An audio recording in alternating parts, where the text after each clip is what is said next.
Heads up, Hobby Maniacs! We're coming back to you live with some crazy Necron rumors coming in hot. The book is pretty much spoiled all over the place, all over the internet, and there's some interesting stuff. You know, a lot of people were kind of on the fence about a lot of things, and I'm sure we're going to hear from a lot of people that this is nerfed or that's nerfed. But I think, in the overall scheme of things, it was kind of brought all into line.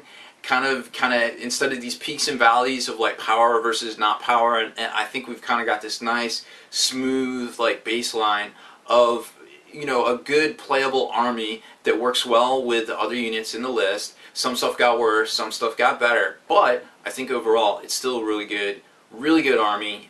It's a solid fan favorite, obviously, for so many reasons. I mean, evil robots from space, right? So let's just get to it. I'm just going to hit the highlights. If you want to see the whole thing, it is a huge post over on SpikyBits forum. Definitely hit it up. It's forum.spikybits.com. Everything's on there. It's got its own section. It's really easy to find. So first off, let's talk about reanimation protocols. Now, it's kind of like a faux feel no pain, but not. It's a 5-up. If you're instant death, if the attack is instant death, it goes to 6-up. It's not a save, so you can kind of get around things like that, but it can't be taken against D weapons. And what else was it?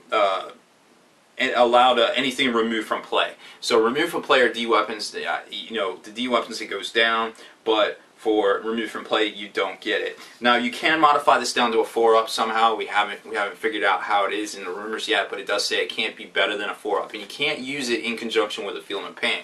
So that's very important to know. So you can't get around it like that. Living Metal Chains, we kind of saw this rumor earlier in the week, or I guess month really, but it ignores Shaken, and it also gives you it will not die on a 6-up, which I think is pretty solid for a freebie thrown in on different things like that.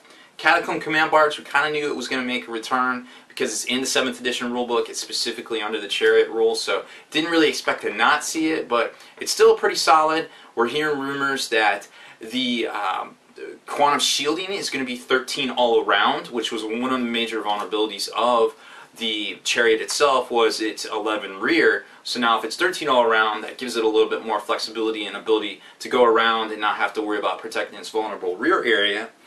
And it seems pretty solid. It's still good. It's still priced pretty well, 135 we're hearing, and you know, solid stat line all the way across the board. So that's going to be interesting. Haven't found a way to make it a 2-up save. A 3-up save is about the best you can do. There's a piece of war gear in the Shield of Ball book under the Mefret Dynasty. I think it's 25 points, and you get to reroll failed saves of 1. So that kind of makes it a 2-up. I don't know the exact odds on it, but on my mind, it's good enough. Other good things, well, depends on how you look at it. Mindshackle Scarabs, kind of brought down a little bit. It's just a fear check on 3d6. So, you know, that's cool in a challenge. But, you know, some people want it to be as broken as it was, some people don't. I don't know. I think it's just right now. I think it was a little over the top. I think it's just right now. So we'll see where it goes. Whip coils was interesting to note that now they're 3 points a model supposedly, strength of user, but they gain Swift Strike, which is +3 initiative. So okay, I guess they're going to be going first.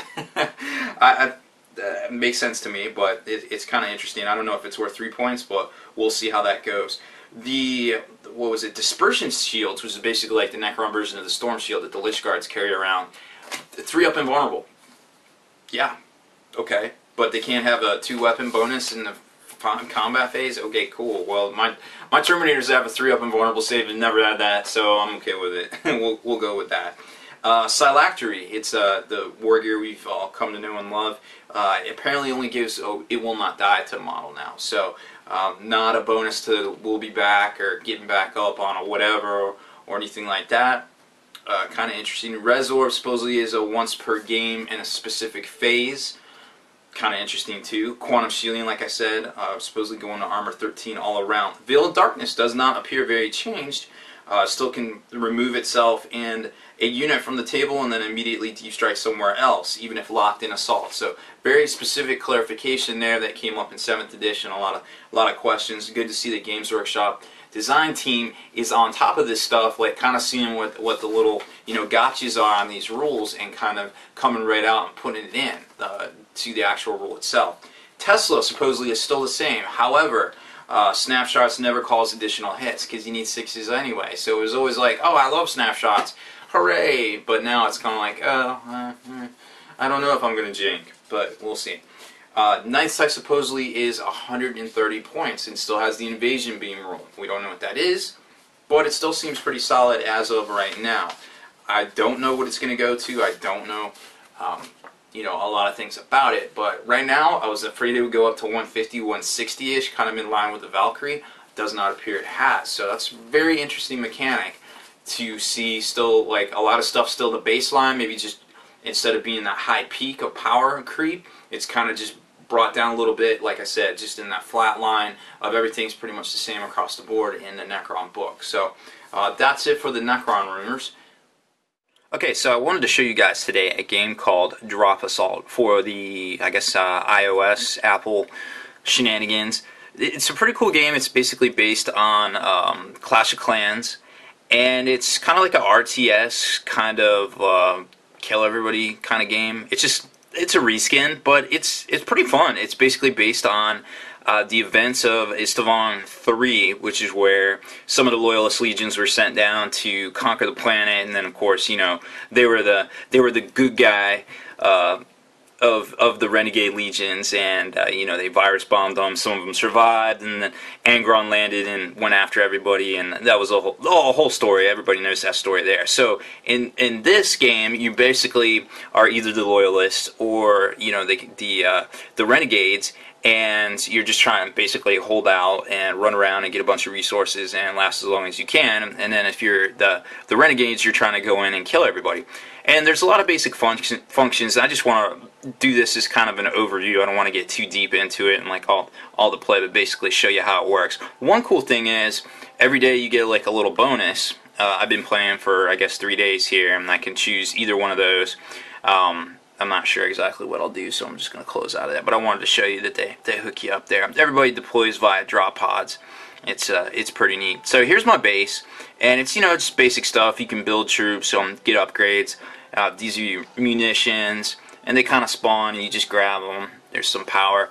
The main stuff is up here. You got munitions, and that's how you build things. Power is another requirement for building things, and then to speed things up, they have machine spirits, and that's where they monetize it. It's a free-to-play game, but in order to make things go quicker, you have to spend machine spirits. So that's kind of where they get you a little bit, I guess. But it is a free game, so kind of nothing too crazy there. Here's where you make your troops over here in the rally zones, and you can upgrade these to make more troops. Right now, I've got tactical squads full of 6. And Terminators haven't quite upgraded to get more than 2 to a squad here. And then you can defend your base. Basically, to capture bases, you take out the command HQ, and then that's it. That's pretty much all she wrote. So you want to guard that. I got some heavy bolter emplacements right there, and they're kind of overlapping fields of fire, because this is when enemies come into my base, this is the way they're going to go, and the first thing they're going to hit are all the firepower to try to get to my command HQ. So they're not going to wreck all this other stuff unless there's somebody specifically tells them to go back there. But, you know, hopefully on the way I'll do some damage to them. So I've got a lot of overlapping fields of fire here, which, you know, hopefully provides effective in PvP play there. So kind of show you how to get to do an actual battle. Is pretty neat. So you got your mini map here, and you can go out and you can kind of see where you're at. And like I said, I haven't really played today, so I haven't done too much. But sometimes you get free stuff there. You find it, and it just kind of levels you up, and then you can go in and see actual other bases, or sometimes players, just depending on how it is. And the cool thing is you can recon it before you commit. And then I like this little load screen here. I thought it's pretty neat how it's kind of goes through. Oh, and I will tell you one thing. This game does crash every now and then. It's kind of annoying, but it does happen. So I haven't figured out why. I upgrade all my stuff, but it just hasn't really helped yet. So basically what's going to happen is you deploy to these yellow zones, your drop pods come in, and then like I said, you just try to take out the enemy HQ right there. And this one looks a little precarious because you got some orders, which actually this really doesn't look that hard. So lots of overlapping fields of fire. What is the objective is to achieve victory while taking out all turrets. So maybe in the next video we'll go through an actual battle where I can kind of show you how it all works, but I just wanted to fit this in today because it's a fun game. I've been playing it for a couple days. Like I said, it is a free-to-play Apple game, so it's pretty fun. You might want to check it out. So maybe we'll do a full show on it. Hard to say in the next couple days, but definitely leave it in your comments if you want to see something like that. I can go through a little battle there. So that's about it for this one, guys. Thanks for hanging in there with me. Make sure you stay in the trenches, subscribe to this YouTube channel, check out the blog, spikybitsblog.com, and listen to our podcast.